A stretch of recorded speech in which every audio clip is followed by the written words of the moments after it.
Hello friends, good morning. मैं insurance adviser Manish Kumar Srivastava आपका अपने इस यूट्यूब चैनल में स्वागत करता हूं। दोस्तों, आज एक ऐसे टॉपिक के साथ आपके सामने हाजिर हूं जो कि आज की जनरेशन का सबसे बैकफुट पर रखा हुआ पॉइंट है। दोस्तों, ये टॉपिक है पेंशन। दोस्तों, अगर कंपेयर करें आज की जनरेशन का पिछली जनरेशन से, तो ये देखने में आता है कि मोस्ट ऑफ देम उस टाइम ड्यूरेशन के लोग ज़्यादातर गवर्नमेंट ऑर्गेनाइजेशन से जुड़े हुए लोग थे, जिनकी डेट ऑफ ज्वाइनिंग से लेके डेट ऑफ रिटायरमेंट तक गवर्नमेंट उनकी सैलरी से एक मेजर पोर्शन डिडक्ट करके एक फ़ंड की व्यवस्था कर देती थी, जिससे जब उनकी रिटायरमेंट होती थी तो उस टाइम के वो सारा फंड जो है उस बंदे को एक छोटे छोटे अमाउंट में उसकी या उसको या उसकी फैमिली को दिया जाता था। तो दोस्तों, ये एक बहुत ही बड़ा सपोर्टिंग अमाउंट होता था जो कि उस ड्यूरेशन में उसको काम आता था। वो ड्यूरेशन एक ऐसी ड्यूरेशन होती है रिटायरमेंट की जब हमारे पास वर्किंग स्टेमिना नहीं होती है, जब हमारे पास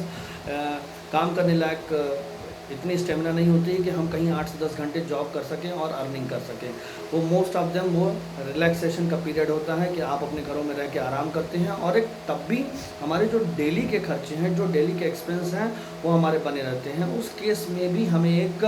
सर्टेन अमाउंट की ज़रूरत पड़ती है, वो भी तब जब आज की डेट में हम अभी से उस चीज़ के बारे में सोचना शुरू नहीं कर रहे हैं। दोस्तों, आज की जनरेशन की बात करें तो हम सब में से मोस्ट ऑफ देम जो है वो प्राइवेट फॉर्म में काम करते हैं। प्राइवेट फॉर्म में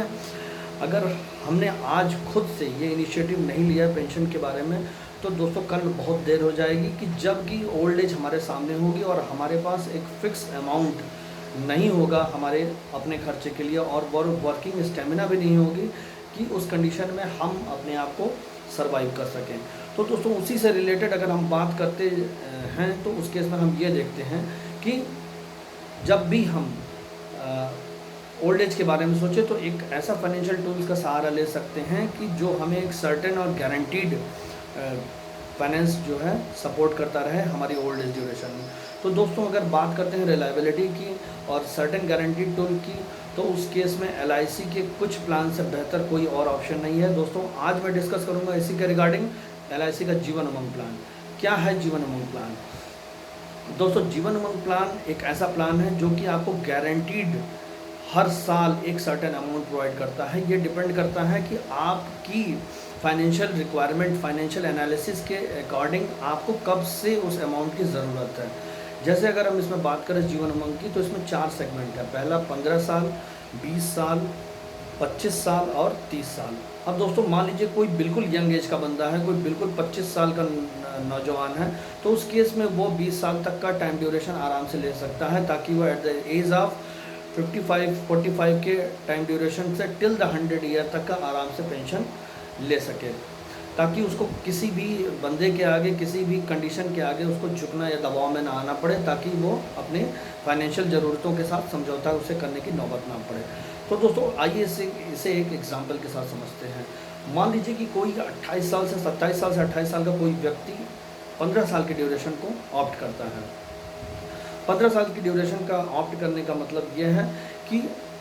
अगर वो हर साल 1 लाख रुपए सर्टेन अमाउंट 15 साल जमा करता है, तो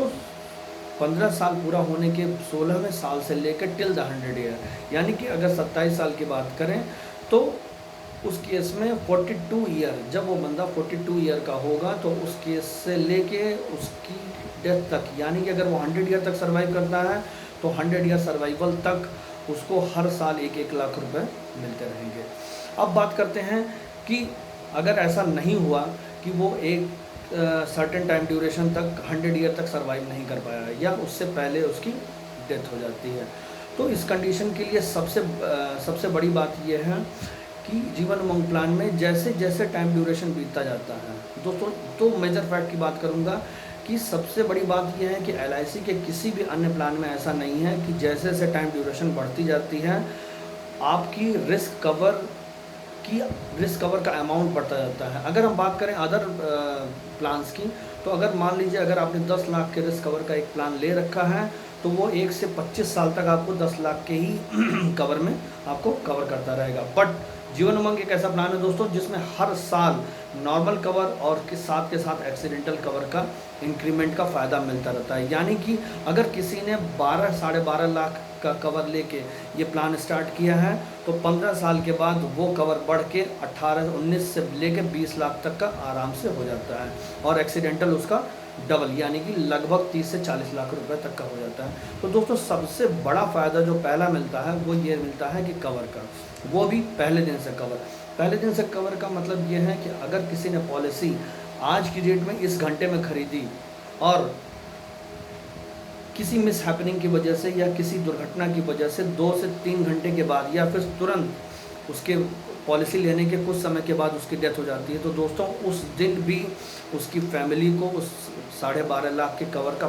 पूरा अमाउंट जो है LIC उसे देती है। इस बात के कहने का मतलब ये है कि जमा किया हुआ प्रीमियम प्लस कवर दोनों ही उसकी फैमिली को प्रोवाइड किया जाता है। तो दोस्तों इससे बड़ा सपोर्ट शायद LIC के अलावा आपको कहीं नहीं मिलता है। दूसरी सबसे बड़ी बात कि ये सारी की सारी चीज़ें गारंटीड होती हैं। इससे 100% गवर्नमेंट ऑर्गेनाइजेशन होने के नाते एक कॉमन आदमी का भरोसा इसके ऊपर बना हुआ है। दोस्तों आज 1990 के बाद 1990 के बाद आज डेट में 25 कंपनीज होने के बाद भी LIC 70% मार्केट शेयर होल्डर है। इस बात का ये है मतलब कि 100 में से 70 लोगों ने अभी भी LIC के साथ भरोसा बना के रखा हुआ है। तो दोस्तों फिर से मूव करेंगे प्लान की तरफ। अगर 15 साल तक बंदा सर्वाइव कर जाता है उसके बाद उसका रिस्क कवर बढ़ता चला जाता है, और एक सर्टेन टाइम के बाद जब पेमेंट 15 साल के बाद बंद हो जाती है उसके बावजूद risk cover till the death बढ़ता चला जाता है। और अगर बंदा 100 ईयर तक सर्वाइव करता है तो करोड़ों के लमसम में वो अमाउंट उसकी फैमिली को मिलता है, या अगर वो सर्वाइव करता है तो उसको मिलता है। इन बिटवीन द गैप अगर 42 ईयर से 100 ईयर के बीच में जैसे इंक्रीजिंग ऑर्डर में इंक्रीजिंग टाइम ड्यूरेशन में अगर वो बंदा कहीं भी डेथ करता है या उसके साथ मिस हैपनिंग होती है तो उसकी फैमिली को एक लार्ज अमाउंट मिलता है। बात की है हमने रिस्क कवर की। अब बात करते हैं एक दूसरे कंडीशन की कि अगर बंदे ने 15 साल पेमेंट करने के बाद 16वें साल से 20 साल तक यानी कि अपनी एज के 42 साल के बाद 20 साल तक 62 साल तक एक हर साल लाख रुपए उठाने यानी कि लाख रुपए उठाने के बाद लगभग 20 लाख रुपए उसने LIC से पा लिए हैं। अब उसके बाद उसकी उम्र के 62 साल के ड्यूरेशन में एक ऐसे अमाउंट की ज़रूरत पड़ी कि जो कि उसके फैमिली को सपोर्ट करने के लिए चाहिए, उसके बच्चों को पढ़ाई के लिए चाहिए। तो दोस्तों एक और नायाब फीचर इस प्लान में जुड़ता है कि जैसे पेंशन स्टार्ट करने के बाद जितने लंबे टाइम ड्यूरेशन के बाद आप अपनी पेंशन को रोकने की अथॉरिटी रखते हैं। पेंशन रोकने की अथॉरिटी मतलब कि अगर आपने 20 से 25 साल तक पेंशन ले ली है, 10 साल तक पेंशन ले ली है, 15 साल तक पेंशन ले ली है, या फिर 20 साल ले ली या 25 साल, जैसी आपने ज़रूरतें पूरी कर ली और आपको लगता है कि अब आपको एक बड़े अमाउंट की ज़रूरत है, उस केस में आप अपनी पेंशन को रोक सकते हैं। और जैसे बढ़ी हुई टाइम ड्यूरेशन के बाद आप इसे स्टॉप करते हैं, आपको एक ज़बरदस्त मुनाफे के साथ आपको अमाउंट मिलता है।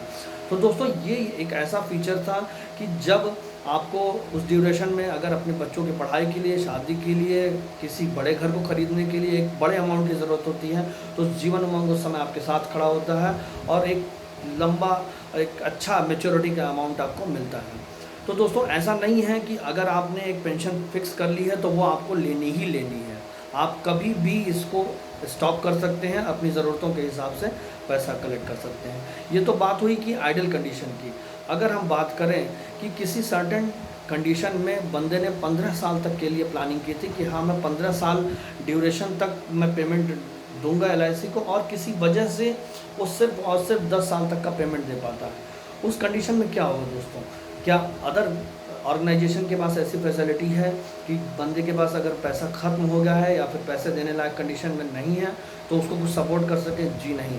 अदर फाइनेंशियल ऑर्गेनाइजेशन में इस तरह की कोई फैसिलिटी नहीं है। जबकि LIC इस केस में यह कहती है कि ठीक है, डिसाइड किया था आपने 15 साल के लिए, सिर्फ आप 10 साल दे पाए हो, अगले 5 साल आपने कोई पैसा नहीं दिया, कोई बात नहीं। ये ड्यूरेशन जैसे ही 16वें साल में आएगी आपको उस जब 15 लाख की जगह 10 लाख के हिसाब से जो आपको 1 लाख रुपए हर साल मिलने थे, 1 लाख रुपए ना मिल के 75,000 80,000 के हिसाब से जो भी आपका सर्टेन पेंशन बन रही है वो आपको प्रोवाइड की जाएगी। तो दोस्तों ये है खूबसूरती LIC की कि LIC आपका साथ कभी नहीं छोड़ती, चाहे आपकी कंडीशन कैसी हो। अगली बात करते हैं कि अगर इन सारे प्रोसेस के बीच में कभी पॉलिसी होल्डर के साथ एक ऐसी स्थिति आती है कि उसकी एक्सीडेंट होती है और वो परमानेंट डिसेबिलिटी का शिकार हो जाता है, क्या कोई ऐसी फैसिलिटी किसी और ऑर्गेनाइजेशन में है, किसी और फाइनेंशियल टूल्स में है कि जिसमें अगर बंदा फिजिकल डिसेबिलिटी का शिकार हो जाता है, उस केस में उसका सारा प्रीमियम यानी कि उसके द्वारा LIC को जमा किया जाने वाला पैसा या फिर किसी अदर ऑर्गेनाइजेशन में जमा किया जाने वाला पैसा माफ़ हो जाता है? जी नहीं, ये फैसिलिटी सिर्फ और सिर्फ LIC में अवेलेबल है। LIC आपका इस मौके पर साथ नहीं छोड़ती कि अगर किसी वजह से आप दुर्घटनाग्रस्त हो जाते हैं और डिसेबिलिटी के शिकार हो जाते हैं तो उस केस में जीवन उमंग में ही नहीं दोस्तों, अन्य कई सारे प्लान्स में LIC आपको ये कहती है कि कोई बात नहीं, अगर आपने प्रीमियम वेवर राइडर बेनिफिट लिया है, एक्सीडेंटल राइडर बेनिफिट लिया हुआ है। राइडर बेनिफिट का मतलब ये होता है दोस्तों कि जो कि सर्टेन प्रीमियम अमाउंट से ज़्यादा अमाउंट इसका पेमेंट होता है, लेकिन राइडर फैसिलिटी लेने का ये फ़ायदा होता है कि अगर आपके साथ कोई परमानेंट डिसेबिलिटी जैसी प्रॉब्लम आ जाती है तो उस केस में आप LIC के प्रीमियम वेव होने का फ़ायदा उठा सकते हैं। इसका मतलब ये है कि सारी शर्तें जो भी आपको LIC ने बोली थी, जो भी मैच्योरिटी अमाउंट बोला था, वो सारी की सारी ऐसे ही आपको मिलेंगी। और अगर आपने राइडर बेनिफिट लिया है और आपके साथ कोई दुर्घटना हो गई है और आप उस कंडीशन में अर्निंग के लायक नहीं रहे, तो दोस्तों ये है खूबसूरती LIC की। और आपको ये जानकारी कॉमन तौर पे होगी कि ये सारी फैसिलिटी, ये जो भी प्रीमियम अमाउंट आप पे करते हैं, ये LIC के एक्ट जो है 10C के अकॉर्डिंग ये प्रीमियम आपका टैक्स रिबेट में हेल्प करती है और 10D के अकॉर्डिंग मैच्योरिटी में आपको किसी भी तरह का TDS पे नहीं करना होता है गवर्नमेंट ऑफ इंडिया की। जबकि अगर अदर फाइनेंशियल टूल्स की बात करें तो उनमें कई बार टैक्स रिबेट तो मिल जाता है, लेकिन कई बार आपको मैच्योरिटी पे पेमेंट करना होता है। जैसे कि बात करते हैं FD की। अच्छा, कंपेयर करते हैं, अगर कुछ लोग ये कंपेयर करते हैं कि PPF भी इससे सिमिलर है इसके इस प्लान से, तो दोस्तों मैं आपको बता दूं कि डेफिनेटली टैक्स के मामले में टैक्स रिबेट की बात करें या फिर मैच्योरिटी की बात करें तो वहाँ पे ये LIC का ये फीचर PPF के इस फीचर से मेल खाता है। लेकिन जब बात आती है डिसेबिलिटी की, जब बात आती है पेमेंट ना कर पाने की किसी कंडीशन की, तो उस केस में आपको जान के ये बहुत आश्चर्य होगा कि PPF इस तरह की कोई फैसिलिटीज़ नहीं देता है। और जब बात आती है रिस्क कवरेज की, जब बात आती है फैमिली को एक सर्टेन अमाउंट मिलने की, तो इस तरह की कवरेज आपको PPF नहीं प्रोवाइड करता है। तो दोस्तों RBI की कंडीशन को देखते हुए, बैंकिंग FDs की लगातार डिग्रेडेशन को देखते हुए, मैं आप सबसे यही रिक्वेस्ट करूंगा कि एक सर्टेन अमाउंट का प्लान, एक फिक्स अमाउंट का प्लान जीवन उमंग जैसा या कोई भी अगर आपको सूटेबल लगता है तो फाइनेंशियल टूल का यूज़ करते हुए अपनी पेंशन की व्यवस्था ज़रूर करें, ताकि ये आपकी ओल्ड एज में आपको और आपकी फैमिली को सिक्योर कर सकें। Thank you so much.